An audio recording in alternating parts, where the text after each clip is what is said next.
غلطی کرتا دیکھ کر بھی باپ صرف نظر کر لے دیکھا نہیں کہ اگر بچے کو پتا چلے گا کہ بار بار باپ کو میری اس غلطی کا پتہ ہی ہے تو بچہ پھر باپ کی شرم و حیا کو بھی چھوڑ دے. جب باپ کو پتہ ہی ہے تو کیا ضرورت ہے. تو جو والد اپنے بچوں کو جھاڑتے ہیں نا، ڈانٹتے ہیں بلا وجہ، ڈانٹتے ہر بات پر، ڈانٹتے ہر بات پر جھاڑتے ہیں، غصے والے بہت ہوتے ہیں. ان کا بیٹا اصلاح نہیں پاتا.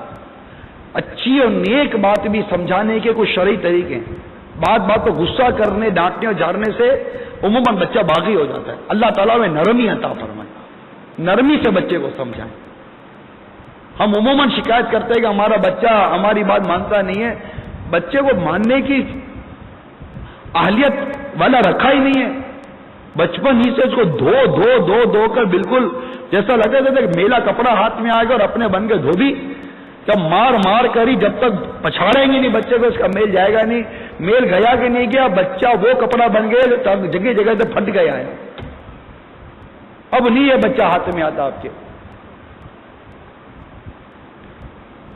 سرکار مدینہ صلی اللہ تعالی علیہ وسلم نے ارشاد فرمایا، نرمی جس چیز میں ہوتی ہے اسے زینت بخشتی ہے، اور جس چیز سے نرمی چھین لی جاتی ہے اسے عیب دار کر دیتی ہے.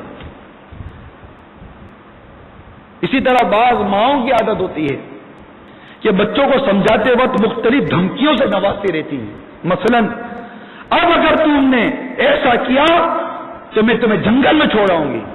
چلو یہ تو شاید پرانا دور ہوگا کہ جب جنگل میں چھوڑ آنے کی بات ہو. اب تو ماں کہتی ہے مانتے ہو ورنہ میں گھر چھوڑ کر چلی جاؤں گی، مانتے ہو ورنہ میں یہ کر دوں گی. 4 دفعہ 5 دفعہ 10 دفعہ بچہ سنتا ہے کہ اب ماں بچہ سمجھ جاتا ہے کہ ابھی میں نہیں کروں گا تو ماں نے بولنا ہی ہے کہ میں گھر چھوڑ کر چلی جاؤں گی. اب 10 سال ہو گئے، ماں نے کبھی گھر تو چھوڑا نہیں ہے.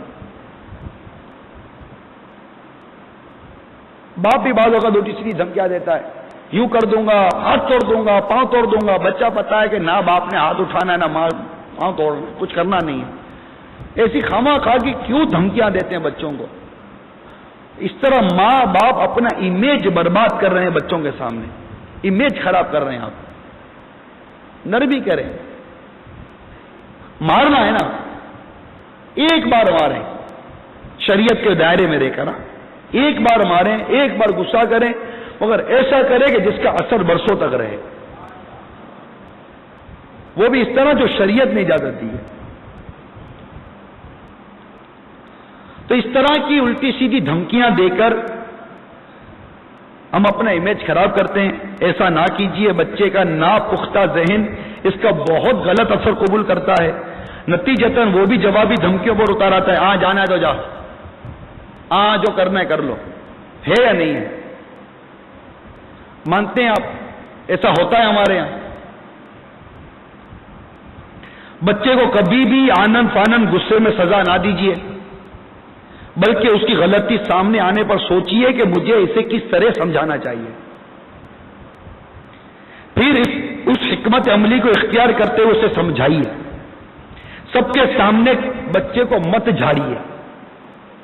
یہ بہت بڑی بھول کھاتے ہیں، بالخصوص جب مذہبی آدمی کے پاس، مسجد کے امام صاحب کے پاس، پیر صاحب کے پاس، کسی بڑے ایسے مذہبی آدمی کے پاس لے جا کر باپ اپنے بچے کی ایسی عیب اور غلطیاں بیان کرتا ہے. یہ آپ دیکھیے میرا بیٹا کہ یوں کرتا ہے، یوں کرتا. اب بچے کو آپ ایک تیسرے آدمی کے سامنے اس کے ایک گنتی کروا رہے. آپ کیا سمجھتے ہیں کہ بچہ سر جھکا کر سن تو رہا ہے، لیکن جتنی شکایت آپ اس مذہبی آدمی کے سامنے کسی کے سامنے کر رہے ہیں، آپ کا بچہ آپ سے باغی ہوتا جا رہا ہے. اپنے بچے کا عیب کسی کے آگے کیوں کھولتے ہو یار؟ کبھی کو اپنے کپڑے بھی اتارتے کیا کسی کے سامنے؟ اسی طرح بچہ بھی کسی کے سامنے جا کر اپنے ماں باپ کے عیب بیان کرتا ہے. کبھی نہیں کرنا چاہیے. بھول ہے یہ. بچے کو کسی کے سامنے جھاڑے نہیں، ڈانٹے نہیں. اب اس کو اس کے دوستوں کے سامنے ماریں گے تو اس کا نازک سا دل ہے، وہ چوٹ تو کھائے گا نا کہ میرے باپ نے مجھے میرے دوستوں کے سامنے ذلیل کر دیا. مطلب میں ان والد صاحب سے پوچھتا ہوں جن کے ساتھ بچپن میں اگر ایسا واقعہ ہوا ہے تو انہوں نے اپنے باپ کے بارے میں کیا تصور کیا تھا؟ آج وہی کام آپ اپنے بچے کے ساتھ کر رہے ہیں. آپ کا بچہ پھر بڑا ہوگا، جب وہ باپ بنے گا اپنے بچے کے ساتھ کرے گا.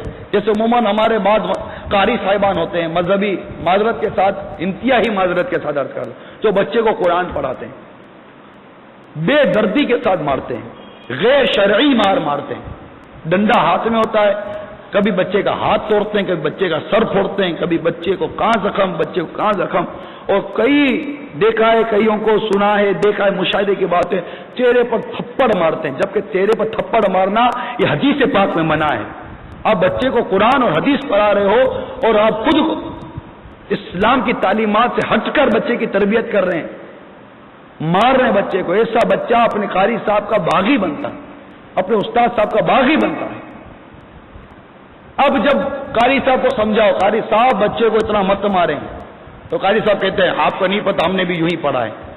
ٹھیک ہے، وہ بچہ بھی یہی پڑھ رہا ہے تو آگے جا کے بچہ بھی اسی طرح پڑھائے گا، پھر آخر کہیں تو بریک تھرو ہو نا، کہیں تو معاملہ توڑے۔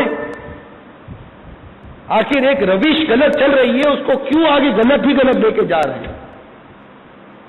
اگر آپ کو آپ کے کسی قاری صاحب نے یا کسی استاد نے ادھر آ، پانی پلا مجھے،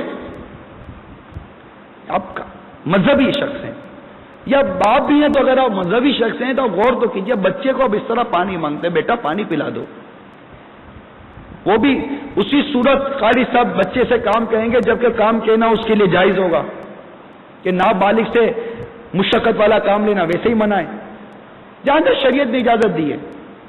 تو باپ ہو، قاری صاحب ہو، استاد ہو، جو بھی ہے، بچے کی تربیت میں ہی چونکہ ہماری کوتاہی ہے، یعنی اولاً اسلام کے مطابق تربیت نہیں، اور جو تربیت ہم کر رہے ہیں وہ تربیت بھی تو کوئی تربیت نہیں کر رہے نا، اس میں بھی تو بچے کو اپنا باغی بنا رہے ہیں ہم۔ سب کے بیچ میں ڈانٹنا اور جھاڑنا یہ بچے کو باغی بنانا نہیں تو پھر کیا ہے؟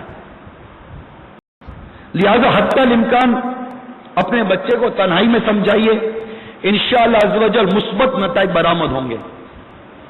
بعض مائیں اپنی اولاد کی بار بار کی غلطی پر بد دعا دے ڈالتی ہیں، پھر جب یہ بد دعائیں اپنا اثر دکھاتی ہیں تو یہی مائیں مصلی بچھا کر بیٹھ کر بھی بچے کے لیے دعائیں بھی کرتی ہیں۔ امام محمد غزالی علیہ رحمۃ اللہ علیہ مکاشفۃ القلوب میں نقل کرتے ہیں کہ ایک آدمی حضرت عبداللہ بن مبارک رضی اللہ تعالی عنہ کی خدمت میں حاضر ہوا اور اپنے بچے کی شکایت کی۔ حضرت عبداللہ بن مبارک رحمۃ اللہ تعالی نے فرمایا، کیا کبھی آپ نے اپنے بچے کے خلاف بد دعا کی تھی؟ اس نے کہا ہاں۔ فرمایا، تم نے خود ہی اسے برباد کر دیا، بچے کے ساتھ نرمی اختیار کرنا ہی اچھا کام ہے۔ کتنی بد دعا دیتے نہیں دیتے ماں باپ بچوں کو، بھی وہ بد دعا کا اثر ہوتا ہے بعض اوقات۔ اسی طرح ایک بار کی غلطی پر بچے کو مختلف القاب مثلا مکار، چور، جھوٹا وغیرہ سے نوازنے والے والدین سخت غلطی پر ہوتے ہیں۔